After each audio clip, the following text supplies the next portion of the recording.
وہ کون سی چیز ہے جسے خدا نے پیدا نہیں کیا؟ ایک کافر بادشاہ نے چند سوالات لکھ کر مسلمانوں کو شرمندہ کرنے کے لیے خط مدینہ بھیجا۔ یہ خط جب حضرت علی کی بارگاہ میں پہنچا تو آپ بھی حیران رہ گئے، کیونکہ اس میں عجیب سوال تھا، جیسا کہ وہ کون سی چیز ہے جو خدا کے علم میں بھی نہیں۔ حضرت علی نے فرمایا، بسم اللہ الرحمن الرحیم۔ ناظرین، اللہ تعالیٰ نے حضرت علی کو عقل و خرد کی اس قدر اور رفع و اعلیٰ صلاحیتوں سے نوازا تھا کہ جو مسائل دوسرے حضرات کے نزدیک پیچیدہ اور لا ینحل سمجھے جاتے تھے، انہی مسائل کو وہ آسانی سے حل کر دیتے تھے۔ اکابر صحابہ کرام ایسے اوقات سے پناہ مانگتے تھے کہ جب کوئی مشکل مسئلہ پیش آ جائے اور اس کے حل کے لیے حضرت علی رضی اللہ تعالیٰ عنہ موجود نہ ہوں۔ ایک دفعہ یہودیوں کی ایک جماعت حضرت علی رضی اللہ تعالیٰ عنہ کے پاس آئی اور وہ حضرت علی کرم اللہ وجہ الکریم کے علم اور دانائی کے مقام سے واقف تھے۔ وہ نادان یہ سوچ کر آئے تھے کہ اگر کسی طریقے سے وہ حضرت علی رضی اللہ تعالیٰ عنہ کو علمی بنیاد پر شکست دے دیں تو اس سے مسلمانوں کو شرمندگی ہوگی اور ہر طرف ہمارا ڈنکا بجنے لگے گا۔ اس یہودی جماعت نے یہ بھی منصوبہ بنایا کہ ہم نہ صرف آپ سے سوال کریں گے بلکہ آپ سے سوال آپ کی کتاب یعنی قرآن مجید سے نہیں بلکہ اپنی کتاب یعنی تورات سے کریں گے۔ اس جماعت نے من ہی من میں یہ سوچ لیا تھا کہ اگر حضرت علی رضی اللہ تعالیٰ عنہ ہماری شرائط کے مطابق تورات سے جواب دینے پر راضی ہو بھی جاتے ہیں تو یہ ہی ہماری جیت ہوگی، لیکن کیسے؟ ناظرین، یہودیوں کی اس جماعت کا ماننا کچھ یوں تھا کہ حضرت علی رضی اللہ تعالیٰ عنہ بہرحال حضرت محمد صلی اللہ علیہ وسلم کے ماننے والے ہیں، اور حضرت محمد صلی اللہ علیہ وسلم پر قرآن پاک نازل ہوا تو یہ بات ممکن نہیں کہ حضرت علی رضی اللہ تعالیٰ عنہ کسی صورت تورات کے سوالوں کا جواب تورات سے ہی دے سکیں۔ ناظرین، یہودیوں کی جماعت کا سربراہ جس کا نام راسل جالوت تھا، اس کی زیر قیادت یہ جماعت حضرت علی رضی اللہ تعالیٰ عنہ کے پاس آئی تھی۔ راسل جالوت بولا، اے علی، ہم لوگوں نے آپ کے علم کا بہت چرچا سنا ہے۔ حضرت علی کرم اللہ وجہ الکریم مسکرا کر بولے، تو کیا اس بات کی تصدیق کرنے آئے ہو؟ راسل جالوت بولا، ہم آپ سے چند سوالات کریں گے، آپ کو ان سوالوں کا جواب ہماری کتاب تورات سے دینا ہوگا، اور اگر آپ نے سب کے سب ماننے ہمارے سامنے سوالوں کے جواب دے دیے تو ہم آپ کو باب العلم مان لیں گے۔ حضرت علی کرم اللہ وجہ الکریم نے مسکرا کے جواب دیا، میں فی الحال اس بات سے بالکل غافل ہوں کہ تم لوگ کیا سوالات کرو گے اور تم کیا سوچ کے آئے ہو۔ اگر میں تمہارے سوالوں کے جواب دینے میں کامیاب ہو گیا تو کیا تم لوگ دین اسلام قبول کرو گے؟ یہودی اس بات پر آمادہ ہو گئے کہ اگر ان کے تمام سوالوں کے جواب انہیں تورات سے مل گئے تو وہ یہودی مذہب چھوڑ کر اسلام قبول کر لیں گے، اور یہ بات اس بات کی دلیل ہوگی کہ جس سے آپ نے علم سیکھا ہے وہ یقیناً اللہ کی طرف سے بھیجے گئے سچے نبی ہیں۔ ناظرین، اب تمام معاملات طے پا چکے تھے اور پورا مجمع خاموش ہو کر بیٹھ چکا تھا۔ سوالوں کا سلسلہ شروع ہوا۔ یہودی عالم راسل جالوت نے مجمع کی جانب دیکھا اور علم کے تکبر سے بھرپور لہجے میں سوال کیا، اے علی، یہ بتائیے وہ کون سی چیز ہے جو خدا کے لیے نہیں ہے؟ یہودی یہ جانتے تھے کہ مسلمانوں کی کتاب میں درج ہے کہ ہر چیز اللہ کے لیے ہے، اور اس بات کا جواب حضرت علی کے لیے دینا ناممکن ہوگا۔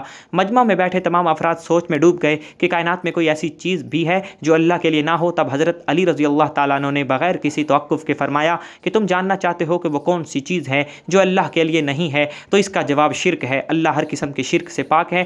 تمام مجمع جو بیٹھا سن رہا تھا بے ساختہ واہ واہ کہہ اٹھا۔ ناظرین، اب راسل جالوت نے دوسرا سوال کیا، اے علی، یہ بتائیے وہ کون سی جگہ ہے جہاں اللہ موجود نہیں ہے؟ حضرت علی نے اس کو فوراً جواب دیا کہ اللہ تعالیٰ ہر جگہ موجود ہے۔ اس پر راجلوت بولا، اس سوال کا جواب آپ ہمیں ہماری کتاب سے دیں۔ حضرت علی رضی اللہ تعالیٰ عنہ نے فرمایا، کیا تمہاری کتاب میں یہ نہیں لکھا کہ حضرت موسیٰ علیہ السلام کے پاس ایک فرشتہ آیا اور حضرت موسیٰ علیہ السلام نے اس سے پوچھا کہ تم کہاں سے آئے ہو؟ تو اس نے جواب دیا کہ میں 7ویں آسمان سے آپ کے پاس حاضر ہوا ہوں۔ اتنے میں حضرت موسیٰ علیہ السلام کے پاس دوسرا فرشتہ آیا۔ حضرت موسیٰ علیہ السلام نے اس سے پوچھا کہ تم کہاں سے آئے ہو؟ اس نے جواب دیا کہ میں زمین کے 7ویں طبق سے آپ کے پاس حاضر ہوا ہوں۔ حضرت موسیٰ علیہ السلام نے پہلے فرشتے سے پوچھا، 7ویں آسمان میں تمہارے قریب کون تھا؟ فرشتے نے جواب دیا کہ میرے قریب میرا رب تھا۔ حضرت موسیٰ علیہ السلام نے زمین سے آنے والے دوسرے فرشتے سے پوچھا کہ تمہارے قریب کون تھا؟ اس نے جواب دیا کہ میرے قریب میرا رب تھا۔ تو اس سے یہ معلوم ہوا کہ بلندیوں کی انتہا ہو یا گہرائیوں کی انتہا، اللہ رب العزت ہر جگہ موجود ہے۔ ناظرین، راسل جالوت اب تھوڑا گھبرا گیا تھا یہ دیکھ کر کہ حضرت علی رضی اللہ تعالیٰ عنہ نے اس کے سوالوں کے جواب اس کی کتاب سے ہی دے دیے تھے۔ اب اس نے حضرت علی رضی اللہ تعالیٰ عنہ سے تیسرا سوال پوچھا، اے علی، یہ بتائیے وہ کون سی چیز ہے جو خدا کے قریب نہیں ہے؟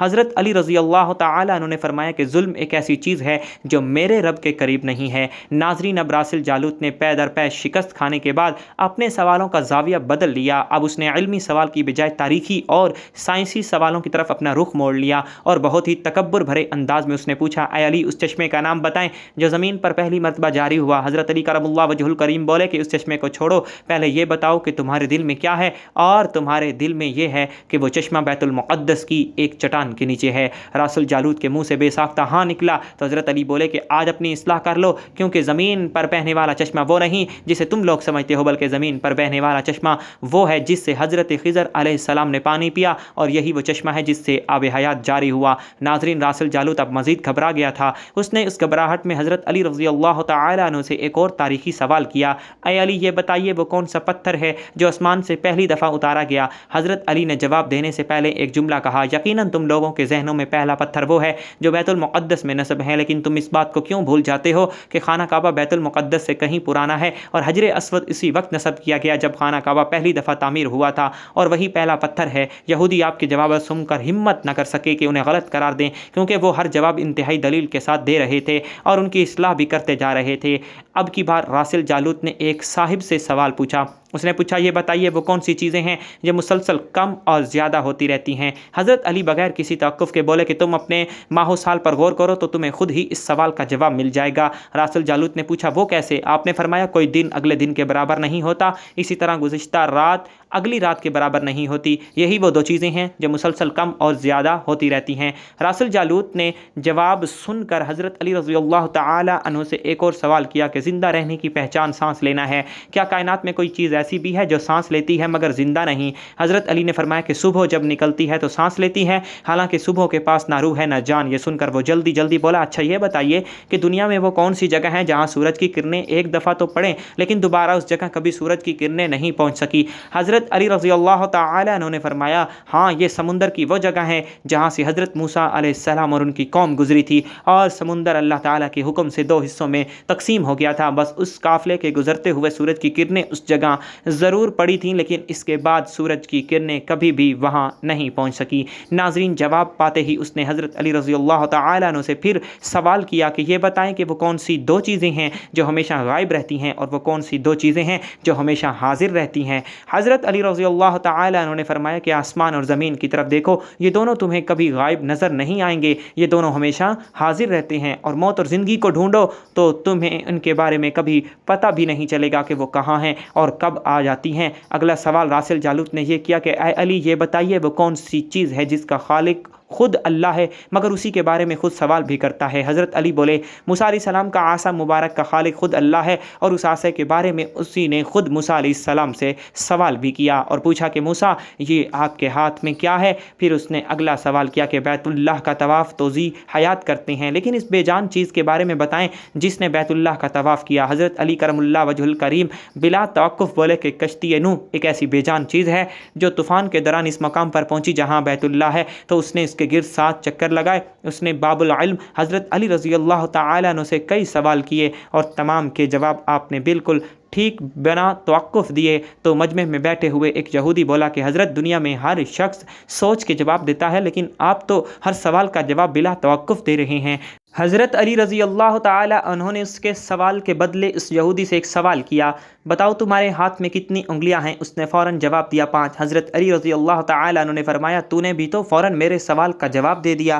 اس یہودی نے کہا کہ یا علی یہ کیسی بات ہوئی، مجھے معلوم ہے کہ میرے ہاتھ میں 5 انگلیاں ہیں۔ یہ سن کر حضرت علی رضی اللہ تعالی عنہ نے مسکراتے ہوئے کہا، مجھے بھی یہ سارا علم ایسے ہی معلوم ہے جیسے تجھے یہ معلوم ہے کہ تیرے ہاتھ میں 5 انگلیاں ہیں۔ یہودی نادان نہیں جانتے تھے کہ باب العلم کے پاس کائنات کے رازوں کا علم ہے، لیکن جب انہیں تمام سوالات کے جوابات ٹھیک ٹھاک مل گئے تو راس الجالوت سمیت تمام گروہ نے کلمہ پڑھا اور سب کے سب دائرہ اسلام میں داخل ہو گئے۔ مناقب علی میں علامہ ابن جوزی لکھتے ہیں کہ حضرت عمر فاروق جب خلافت کی مسند پر بیٹھے تو انہوں نے یہ بات کس وقت کہی تھی کہ میں اس مشکل وقت سے اللہ تعالیٰ کی پناہ چاہتا ہوں جس کے حل کرنے کے لیے حضرت علی رضی اللہ تعالی عنہ میرے پاس موجود نہ ہوں۔ اس کے جواب میں علامہ صاحب خود ہی لکھتے ہیں کہ ایک دفعہ قیصر روم نے چند سوالات لکھ کر مسلمانوں کے خلیفہ حضرت عمر رضی اللہ تعالیٰ عنہ کے پاس بھیجے۔